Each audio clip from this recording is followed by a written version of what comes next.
원나라 사람들도 이제 고려의 복식을 하고 고려의 헤어스타일이라는 것이 굉장히 유행했다. 그것이 어떻게 보면 이제 그 K 한류의 이제 시초라고도 볼 수 있고, 우리나라 회사가 만들었으면 지나친 국뽕이다라고 오히려 비판받았을 여지가 많은데 이게 소니 픽처스가 만들었어요. 제가 여기서 한 가지 말씀드리고 싶은 거는 소니 픽처스 같은 헐리우드의 메이저 제작사들이 돈이 돼야 합니다. 철저하게 이익이 나와야 하는 거고. 그 우리나라에서 만들어진 영화들 뭐 투캅스라는 거 이런 것들 코리아타운에 있는 한인 극장에서 상영이 됐었거든요. 그게 불과 30몇 년 전이거든요. 30몇 년 만에 정말로 천지개벽을 한 거죠. 네, 맞습니다. 노래든 춤이든 한국의 어떤 그 서울이든 또 한국적인 어떤 여러 문화 상징들 이런 게 이미 다 주류다.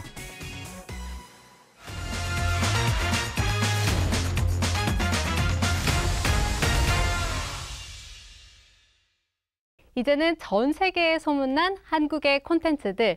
그렇다면 그 소문은 어디에서부터 시작됐을까요? 과거에서 현재로, 한국에서 세계로.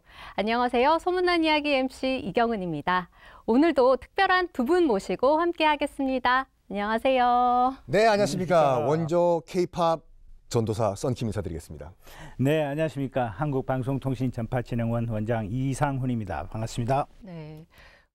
K 콘텐츠 이제는 세계가 주목하는 진짜 대세가 됐습니다. 영화 기생충의 아카데미 수상, 그리고 넷플릭스 오징어 게임의 전 세계적인 신드롬, 그리고 한강 작가의 노벨상, BTS의 빌보드 석권까지.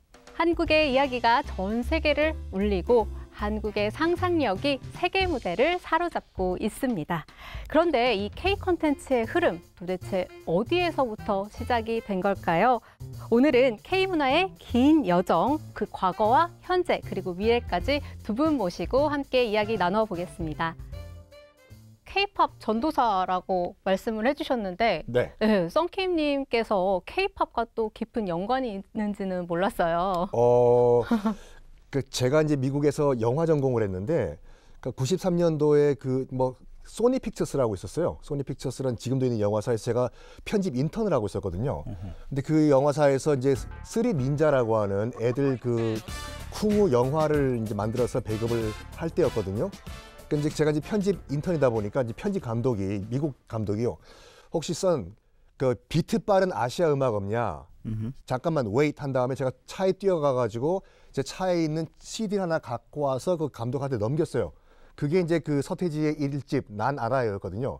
그러니까 난 알아요가 실제로 그 미국 영화의 OST에 깔려요. 근데 거기 이제 감독이 되게 마음에 든 거죠. 그래서 다른 노래 없냐 했더니 잠깐만 기다리고 뛰어가가지고 두 번째 CD를 갖고 온 것이 철이와 미의 우어 너는 왜였거든요. 그래서 93년도, 94년도에 이제 그게 미국 영화의 OST에 깔려요. 그 서태지와 철이와 미의 노래가. 근데 저는 미국에 있었고, 그 당시만 하더라도 인터넷이 없었기 때문에 이제 그 9시 뉴스를 위성방송으로 코리아타운에서 보고 있는데, 9시 뉴스에서 나오는 거예요. 서태지 씨 미국 진출. 내가 했는데 왜 연락이 없냐고. 그러니까 그때 우리나라 국내 언론에서 많이 보도를 했거든요. 혹시 서태지 씨 이 방송 보고 있으면 밥 한 번 쏘시라니까요. 네. 왜요? 아니, 신기해서요. 본격적으로 이야기를 나눠보겠습니다. 원장님 오늘 전문 분야시네요. 네. 예, 제가 좀 많이 괴롭혀드려야 될 것 같아요. 아는 것만 얘기하고 모르는 거는 뇌피셜로 분명히 밝히도록 하겠습니다. 네, 뭐 머릿속에 다 들어 계실 테니까요. 네. 요즘은 K 콘텐츠가 참 전 세계적으로 찬사를 많이 받고 있어요. 근데 사실 이 한류 K 콘텐츠 이 흐름이 꽤 오래전부터 시작이 됐다고 하는데, 한류의 뿌리 도대체 어디에서부터 시작이 됐을까요? 우선 역사적으로는 썬킴님이 말씀하셔야죠. K컬처 이제 고려 말 때 그 고려의 그 복식이라든지 아니면 무슨 여러 개 이제 그 문화가 당시에 이제 원나라에 수출이 돼가지고 고려풍이라는 게 있었다라는 기록이 있거든요. 그래서 원나라 사람들도 이제 고려의 복식을 하고 고려의 헤어스타일이라는 것이 굉장히 유행했다. 그것이 어떻게 보면 이제 그 K 한류의 이제 시초라고도 볼 수 있고, 조선통신사가 이제 일본에 끼친 영향도 크죠, 원장님. 네, 맞습니다. 네, 그렇습니다. 에도 시대 때 조선통신사들이 이렇게 올 때는 정말로 일본 그 정계는 물론이고 네. 민간인들도 굉장히 관심이 많았었어요. 왜냐면은 뭐 일본처럼 또 굉장히 폐쇄적인 그 섬나라에서는 외국 문화를 접할 길이 많지 않거든요. 근데 조선통신사 규모가 상당히 컸었습니다. 그리고 대단한 실력자들이 갖고 또 그네들이 볼 때는 신기한 것도 많이 가졌고, 특히 당시 뭐 일본인들이 관심 많이 가졌던 게 도자기죠. 그다음에 또 서화라든가 책 같은 것도. 네, 그래서 이 조선통신사의 행차가 정말 요즘 같은 그런 것과는 비교할 수 없이 큰 이벤트였다. 시작하자마자 갑자기 조선통신사 하니까 좀 어리둥절하시는 분들도 계실 텐데 조선통신사 저도 국사 시간에 배운 기억이 납니다. 그리고 그 사료에 보니까 정말 많은 인원들이 대동돼서 뭐 백자도 가져가고 책도 가져가고 그림도 가져가고 하는 그 모습을 봤던 기억이 나는데, 네, 조선통신사는 또 어떻게 생겨나게 됐는지 궁금합니다. 여기서 통신, 신은 그 신뢰하다 신자고 통은 통하다의 신이거든요. 이게 신뢰를 통하다 이런 뜻인데, 이제 기록을 보면은 그 태조 킬방원, 이방원 때부터 이제 통신사를 일본에 많이 이제 보내기 시작을 했다라고 기록에 나와 있지만, 본격적으로 통신사가 이제 일본에 가게 된 것은 이제 임진왜란 직후였어요. 세키가하라 전투를 하고 있거든요. 도요토미 히데요시의 잔당들과 도쿠가와 이에야스의 이제 에도 막부의 신 세력이 붙어가지고 결국에는 도쿠가와 이에야스의 이제 에도 막부 세력이 이제 승리를 해요. 도요토미 히데요시의 그 잔당들은 이제 거의 소멸이 되어버리죠. 도쿠가와 이에야스가 이제 조선에게 연락을 합니다. 다시 국교를 맺고 싶다. 그랬더니 당시 선조와 이제 광해군까지 이어지면서 우리나라를 이렇게 쑥대밭으로 만들어 놓은 일본과 우리 상대도 하기 싫다. 그랬더니 그 도쿠가와 이에야스가 이런 얘기를 합니다. 나는 임진왜란에 참전한 적이 없다. 나는 도요토미 히데요시를 반대했다. 그렇기 때문에 나와 손을 잡자.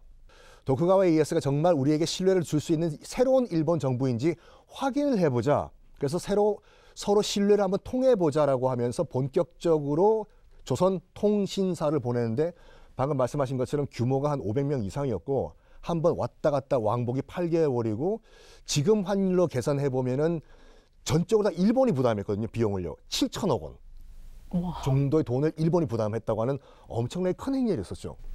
그리고 이제 이 문화를 이처럼 이제 교류할 때 서로가 앞서 있는 부분은 이제 따라가는 쪽에서 배우기도 하고, 심지어는 앞서가고 있다 하더라도 상대방이 그것을 어떻게 변형시키냐는 또 굉장히 다른 문제거든요. 우리나라에서는 아직까지 그렇게 많이 사랑받고 있지는 못하지만 막사발이라고 불리는 조선 중기 후부터 쓰기 시작한 식기가 있습니다.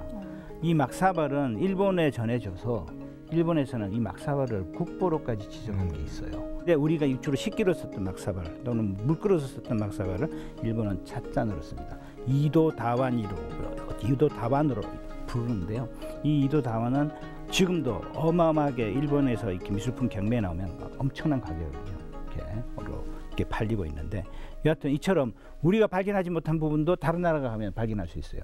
우리가 지금 K-팝이라든가 K-컬처에서 많은 것들이 사실은 원래 뭐 서구에서 시작된 것들이 많지 않습니까? 이런 것들을 우리가 우리식으로 재해석하고 우리 대한민국의 로컬적인 요소, 지역적 요소들을 잘 가미시키고 더 재미있게 만드니까 세계적으로 이제 하나의 큰 트렌드가 됐고 거의 지금 주류 수준으로까지 올라왔다.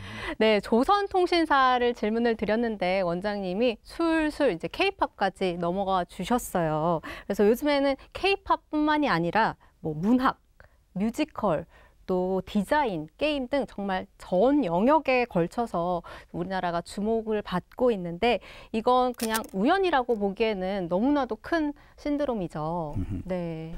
이건 뭐 전 세계에서 주류 문화면 어디야? 그러면 일단은 이제 원탑으로 미국이죠. 네. 왜냐하면 전 세계인들이 모든 장르의 그 문화예술 분야에서 다 가장 큰 영향을 미치고 가장 많이 보니까 즐기고. 근데 그 다음이 어디냐 했을 때에 대한민국이라고 해도 과언이 아닌 수준이 된 거예요. 물론 인구수로만 따지면 뭐 중국이나 인도가 인구가 많기 때문에 그 나라들이 즐기는 인구들이 많지만, 사실은 그게 아니라 지금 글로벌이라고 한다면 다양한 그 국가, 민족, 인종들이 즐기는 거죠. 다양한 세대까지 포함해서 아까 언급하신 뭐 기생충부터 시작해서 오징어 게임, BTS 하셨는데 두 달 전인가요? 우리가 지금 미국에서 그 오스카, 그래미, 또 에미와 더불어서 4대 예술, 그러니까 엔터테인먼트 상으로 불리는 토니상을 뮤지컬 부분이죠. 연극하고 여기 이 상을 수상을 했거든요. 그런데 여기 금방 말씀드린 4가지 상을 다 받은 나라는 미국 빼고 그 사람 이제 수상자들의 국적을 따지면 영국은 제가 보니까 있는 것 같아요. 근데 미국, 영국 빼고는 심지어는 호주도 없고 비영어권 국가는 아예 없다. 그러니까 이게 주류가 아니라고 얘기할 수가 없어요. 네. 영어권도 아닌데 4개 상을 다 받은 나라, 그 대한민국입니다. 네, 정말 대단합니다. 참 격세지감을 느끼는 것이 뭐냐면은 그러니까 90년대 초반만 하더라도 제가 미국에 있을 때 그 우리나라에서 만들어진 영화들 뭐 투캅스라는 거 이런 것들 이 코리아타운에 있는 한인 극장에서 상영이 됐었거든요. 그럼에도 불구하고 우리나라 언론은 어떻게 보도했냐면 투캅스 미국 진출 그렇죠. 이런 식으로. 그러니까 부풀려 말을 좀 했네요. 네, 과정에서 그렇죠. 그게 불과 30몇 년 전이거든요. 30몇 년 만에 정말 천지개벽을 한 거죠. 네, 맞습니다. 아니 뭐 최근에 뭐 아까 소니 픽처스에 네. 계셨다고 하니까 그 K-팝 데몬 헌터스 있지 않습니까? 보셨나요? 네, 당연히 봤죠. 두 분 보셨나요? 저도 봤고요. 네, 역시. 네. 제가 업무와 좀 관련이 있으니까 또 봤는데 보면 볼수록 제가 놀랐어요. 와, 이렇게 애니메이션이 이렇게 잘 만들 수 있구나. 그리고 우리 한국적 소재를 가지고 우리나라 회사가 만들었으면 지나친 국뽕이다라고 오히려 비판받았을 여지가 많은데 이게 소니 픽처스가 만들었어요. 제가 여기서 한 가지 말씀드리고 싶은 거는 소니 픽처스 같은 헐리우드의 메이저 제작사들이 돈이 돼야 합니다. 절대로 이 사람들 그 뭐 무슨 자선하는 사람들 아니죠. 절대 아닙니다. 네. 철저하게 이익이 나와야 하는 거고 그만큼 그래서 돈을 많이 들이거든요. 이 작품에 들인 돈이 1,200억 정도라고 해서 제가 들었는데 그 많은 돈을 들이고 이렇게 정말 한국적인 요소에 집중했다는 거는 그 사람들이 이미 한국이 노래든 춤이든 한국의 어떤 그 서울이든 또 한국적인 어떤 여러 문화 상징들 이런 게 이미 다 주류다.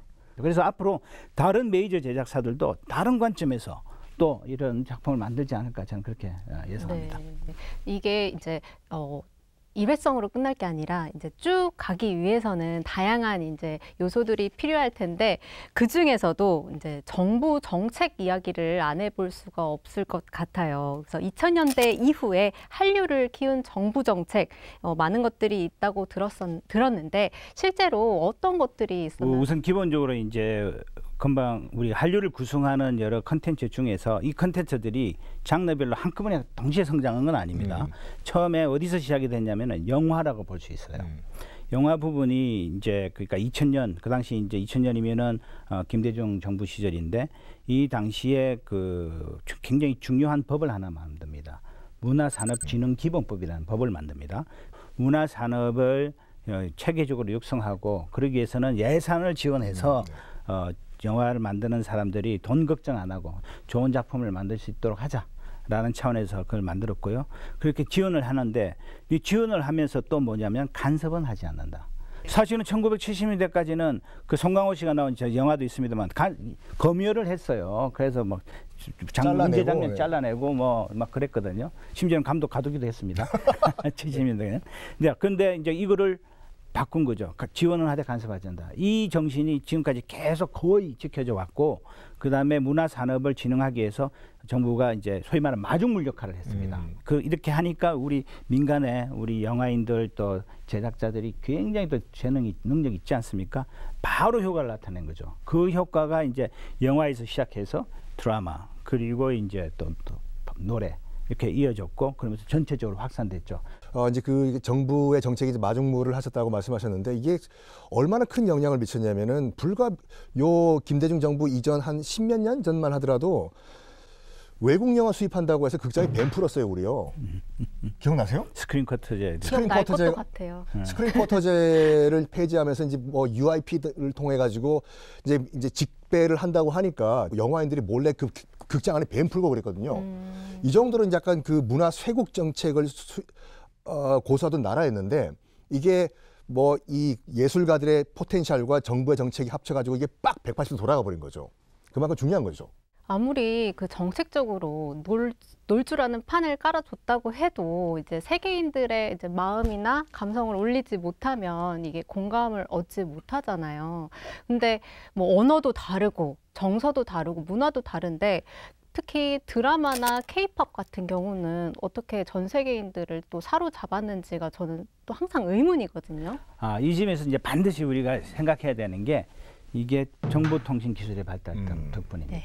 왜냐하면 아까 우리 성킴께서 그 아르바이트 하실 때 CD를 가져와 가지고 전달하고 그만에 성킴 그때 아르바이트 안 했으면 그거 알려지지 않은 거죠. 우리 그 서태지 씨 미국 진출 못하신 거죠? 한참 네, 늦었죠. 보고 계시죠? 네. 그런데 지금은 전 세계가 실시간으로 다 연결돼 있고 다 볼 수 있잖아요. 특히 대한민국이 우리 국내적으로 이 IT 인프라를 가장 잘 만들어서 전 세계적으로도 뭐 정말 최초, 최고 항상 이런 칭찬을 받을 정도로 계속적으로 인프라를 업그레이드 해왔다는 것, 이런 것들이 같이 맞물린 겁니다. 그러니까 요약하면 인프라, 그다음에 컨텐츠, 이것들이 같이 잘 맞물렸다는 얘기죠. 그 한국의 ICT 중심에는 또 우리 한국방송통신전파진흥원이 있는데요. 이 콘텐츠 사업에서 이 진흥원에서 하는 역할이 어떤 것들이 있는지 조금 소개 좀 부탁드립니다. 네, 뭐 저희 기관의 이름에 이제 방송이 들어가 있는 것처럼 저희는 우선 1차적으로 방송 쪽 그 제작 지원을 하고 있습니다. 그러니까 우리 방송사들, 그다음에 또 독립 제작사들이 좋은 기획안을 가지고 오시면 저희가 그걸 심사를 해서 제작을 이제 지원하고 있습니다. 1년에 한 120억 정도 지원을 하고 있고요. 물론 저희만 하는 건 아닙니다. 콘텐츠 진흥원도 하고 있고요. 그다음에 또 한국전파진흥협회에서도 하고 있습니다. 이처럼 저희가 좀 다양한 기관에서 또 다양한 관점에서 이렇게 지원을 하고 있기 때문에 이런 것들이 이 콘텐츠 제작 지원에 좀 도움이 되고 있지 않나 생각하고요. 저희가 알만한 뭐 드라마나 콘텐츠들이 있을까요? 저희는 다큐멘터리 쪽에 좀 많이 지원했습니다. 왜냐하면 다큐멘터리는 상업적으로 좀 성공하기 어렵기 때문에 제작이 환경이 좀 열악하다고 말씀드리고 싶죠. 그래서 특히 독립 다큐 제작자도 얼마나 힘듭니까? 그러니까 저희는 전통적으로 이쪽 부분에 대해서 특히 많이 지원을 했고, 그래서 뭐 2020년에 그 저희 모스크바 국제영화제에서 녹턴이라고 하는 다큐가 다큐 부분의 대상을 차지했고요. 그리고 또 2020년에 우리 기생충 아카데미상에서 정말 대상을 받고 했는데, 그때 다큐 부분에서 아쉽게 수상까지는 못했지만 노미네이트된 작품도 있습니다. 부재의 기억이라고. 제가 알기로는 드라마도 있다고 들었어요. 예. 네. 그 작년 같은 경우에는 저희가 이제 지원했던, 그러니까 재작년에 지원했죠. 그 그토록 치밀한 배신자라는 드라마가 아마 좀 많이 대중이 알려진 걸로 알고 있습니다. 저 봤어요. 그랬었어요? 네, 정말 감명 깊게 봤습니다. 그 외에도 또 이제 나의 해리에게라고 하는, 그러니까 해리성 장애인을 소재로 한 드라마도 굉장히 작품성이 높은 걸로 호평을 받았죠. 이런 작품들을 지원을 했고요. 그래서 저희도 이제 드라마 쪽도 좀 더 관심을 갖고 지원을 또 해나가고 있습니다. 네, 이번 방송을 통해서 우리 많은 국민 여러분들께서 이 KCA의 존재와 역할을 잘 알고 계셨으면 좋겠습니다. 오늘 두 분 모시고 이제 깊은 이야기 나눠봤는데요. 한류는 하루아침에 만들어지지 않죠. 한국 문화는 전파를 타고 전 세계로 퍼져 왔는데요. 그 전파의 흐름을 더 많이, 더 멀리 퍼뜨리기 위해 KCA가 있다는 점 항상 기억해 주시기 바랍니다. 지금까지 소문난 이야기 시청해 주셔서 감사합니다. 감사합니다. 네, 수고하셨습니다.